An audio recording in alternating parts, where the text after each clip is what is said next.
Quand l'amour devient poison, il est important de reconnaître les signes d'une relation toxique pour pouvoir s'en libérer. Tu te souviens du début? Tout semblait si simple, si beau. Cette sensation d'être enfin compris, choisi. Les messages tard le soir, les petites attentions, cette impression d'être presque sauvé. Mais ce que tu ne savais pas encore, c'est que ce n'était pas seulement ton cœur qui était en jeu, c'était ta confiance, ton énergie, ta santé mentale. Les premières critiques arrivent doucement, jamais frontales. Tu es sûr de ce choix? Je dis ça pour ton bien. Tu pourrais faire mieux. Tes décisions, ta façon de gérer tes émotions, tout devient discutable.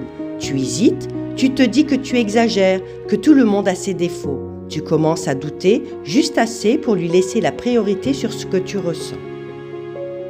Quand tu exprimes ta fatigue, on te répond « Tu te prends trop la tête, tu fais une montagne de rien ». Quand tu réussis, c'est normal, pas un exploit. Petit à petit, tes sentiments perdent de la valeur. Tes réussites aussi. Tu commences à te taire, à garder pour toi ce qui te fait mal et même ce qui devrait te rendre fier. Le contrôle arrive déguisé en preuve d'amour. Préviens-moi quand tu rentres exactement, sans exception. Dis-moi toujours avec qui tu es, je dois tout savoir. Donne-moi ton code, c'est par sécurité. Ce ne sont plus tes choix qui sont remis en question, mais ta vie entière. Tu demandes la permission pour des choses que tu faisais librement avant. Tu t'excuses avant même d'avoir fait quoi que ce soit. Quand tu essaies de parler, les reproches deviennent flous. Tu ne te rends pas compte de tout ce que je fais pour toi. Tu me déçois, tu n'es jamais là. Sans explication, juste assez pour que tu te sentes coupable. Les silences lourds, punitifs, les réponses, rien, laisse tomber. Tu cherches ce que tu as fait de mal, tu t'excuses même sans savoir pourquoi. La dévalorisation ne porte pas forcément sur des détails. C'est plus subtil. Tu n'es pas facile à aimer. Personne ne te supporterait comme je le fais. Au début, tu te rebelles, puis, à force, tu y crois. Tu doutes de toi, de ta mémoire, de ta valeur. Tu t'excuses d'exister un peu trop fort, un peu trop souvent. Ce n'est plus seulement la relation qui te pèse, c'est toi.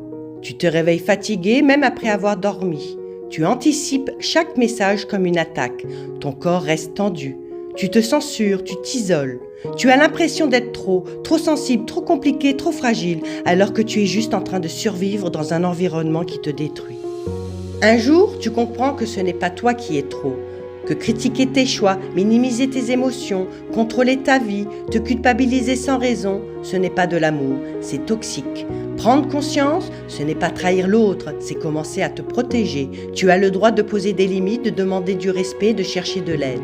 Et si cette histoire te ressemble, tu n'es pas seul. Parler, ce n'est pas se plaindre, c'est commencer à se réparer.